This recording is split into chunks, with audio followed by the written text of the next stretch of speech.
My guest today is Karen Reggie, the CIO of the Directorate of Defense Trade Controls at the State Department. Karen, welcome to the program. Thank you so much.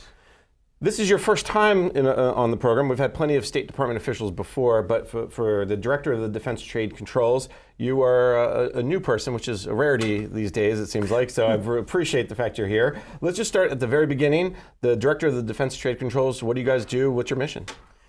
All right, well, we are in charge of ensuring that commercial exports of defense services and defense articles advance national security as well as foreign policy objectives.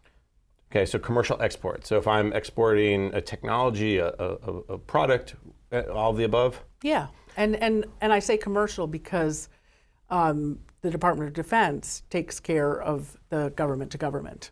Someone wants to buy an airplane, a Right, fighter jet. Exactly. That's not your problem. Well, if it's a commercial sale, it is, but not if it's a foreign military sale. Well, hopefully no one's buying commercial fighter planes. But that's maybe a different discussion. And one of the things you guys do at the Defense Trade Controls is it's a internal and external facing bureau in many ways of the State Department. Your customers are a lot of companies who are trying to export, and then you also have the obviously internal group. So let's start with the support, the CIO. Your role is to do what for the different groups? Yeah, that's a great question. I mean, we have about 250 internal employees, a combination of civil servants and contractors and military detailees, and so they constitute our internal group. And then we have 13,000 companies that are registered as regulatees. And really the best way to describe the directorate is it's really a regulatory agency within the State Department.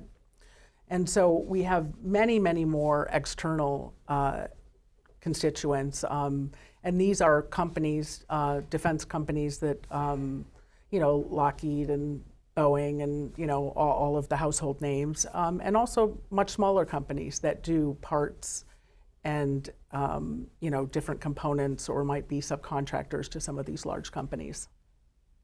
What, and maybe this gets into the weeds of procurement, so you'll forgive me, I'm a little bit of a procurement nerd sometimes, but there's a FAR definition of commercial good products and services. Is that what helps define what you guys, who you work with, or do you have a different definition? There's a different definition. And there's a lot of definitions. Yeah. And we're regulated by the ITAR. I mean, that's our regulations, and that's what we're doing. And really it's, you can have commercial sales of these types of, really massive types of equipment, but they might be going to a foreign country and even to the government.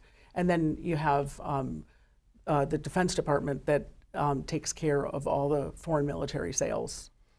So that's kind of the distinction between the two. You threw me an acronym, I'm going to have to ask you. ITAR? ITAR stands for International Traffic in Arms. All right. Excellent. I'm glad you pulled that out of the hat. That was excellent. Well, let's talk about identity management, because that's the focus of the show today for the most part. And so you have two sets of customers who you have to ensure that they're the right people who are coming to the site and logging on and doing whatever they need to do. You have internal customers and external customers. So let's start internally. When you talk about identity and access management, what kind of what's your strategy for those internal folks?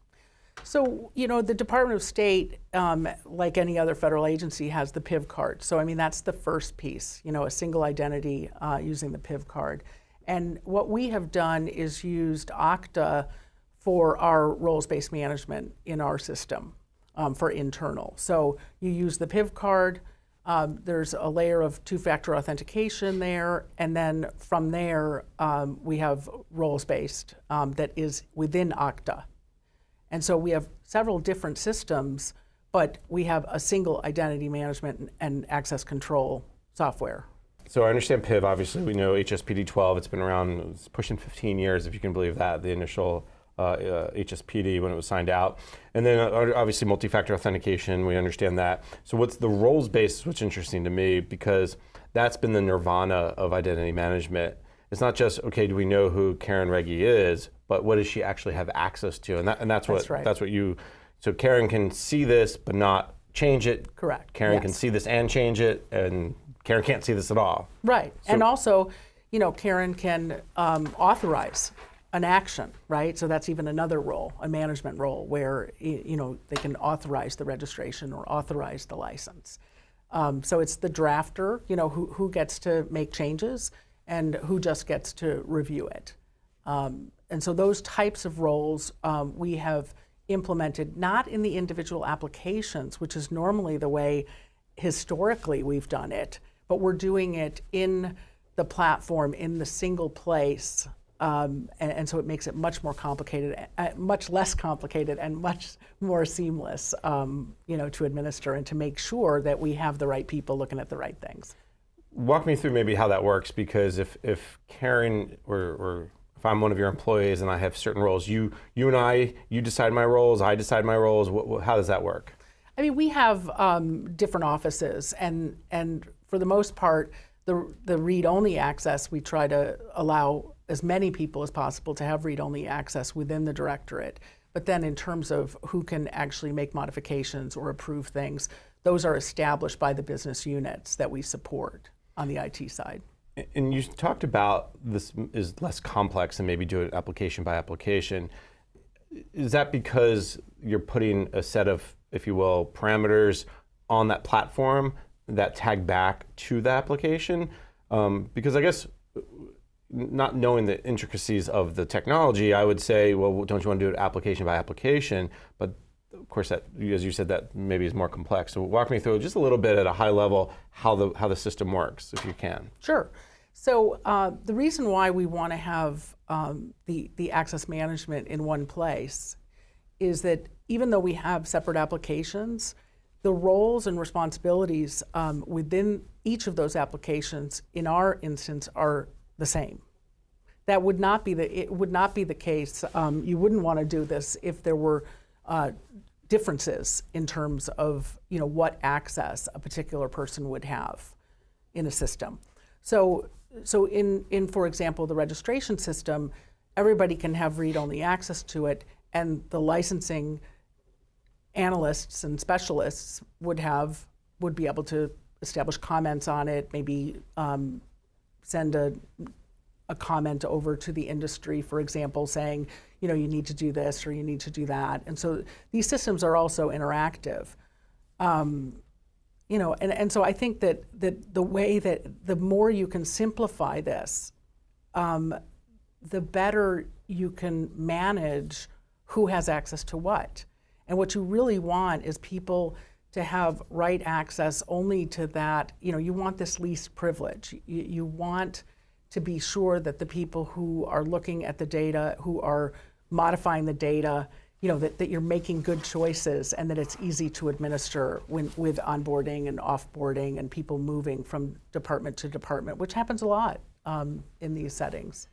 Is the fact that this is everyone's kind of coming to one place, meaning there's a bunch of applications, but everyone's on that one platform, does that make it easier to kind of put this identity management controls across it versus if everyone wasn't kind of focused into one area, if it was much more disparate, if you had certain applications that did financial management, another application that did HR, and then another one that did mission, that'd be more difficult to do? Like, are you special? I guess is the question. No, we're not special. You're not special. And we're not special. And I also know that, Okta, has role-based management. Yeah. And I think a lot of, at first, I was a little suspicious. Is this actually going to work? Really, so suspicious as a matter of fact that I really didn't want to deploy this across the board. And it wasn't really until I started to fail at trying to do it in application by application, and it was taking a long time, and it was complicated, and it was not very seamless, which was what I was hoping for, that I decided to change course and said, let's give this a whirl. They're telling me it's going to work, and this isn't working, so let's refocus and let's see how this works. And I have been really happy with the results of it. That's an awesome example. I mean, so often you hear people try something and they're so wedded to that approach that they don't want to change. And it's really, I think, refreshing to hear you say, I had a path in mind, and the path was not a good path. So we switched, and we found a better path. Was that hard to do internally? Did you, or personally? I mean, yeah, it was personally hard because, the Okta representative told me the first day, this is how you should be doing it. And I was like, I'm not doing that, right? I'm not doing that. That doesn't make any sense. And I come from a software background. So I was in the private sector and the government, and I said, I'm not doing that. And then about, I don't know, months later, I was like, oh my gosh, I really need to consider this. And it was hard, but it took me about a day and a half to say, this is the right thing for the mission. And I need to bring these guys back, and I need them to help me figure this out. It's the old, at least you fail fast, right? Yeah, you fail fast. You learn quickly. This won't work, better move on. I want to definitely go into the external set of customers, and we'll talk about it, but we're going to have to take a quick break. So one quick question that the internal folks that you deal with, do they like this approach, or what kind of feedback do you have from them in terms of, wow, this makes life easy, single sign-on, et cetera? Yeah, I mean, we had really legacy, very difficult systems to deal with. So we didn't have to go too far to have them be happy. And I think as we make improvements, they'll be even happier. But are you guys at the single sign-on or not quite? Yeah, we are. Okay. We are. I mean, beyond the PIV, they get you on the network, but on those apps. Okay. Yes. All right. Well, Karen, let's take a quick break. When we come back, we can talk about your external customers, which really is a much, as you said, much bigger pool, something like 13,000 people. My guest is Karen Reggie, the CIO of the Directorate of the Defense Trade Controls at the State Department. I'm Jason Miller, and you're listening to Ask the CIO, sponsored by Okta on Federal News Network.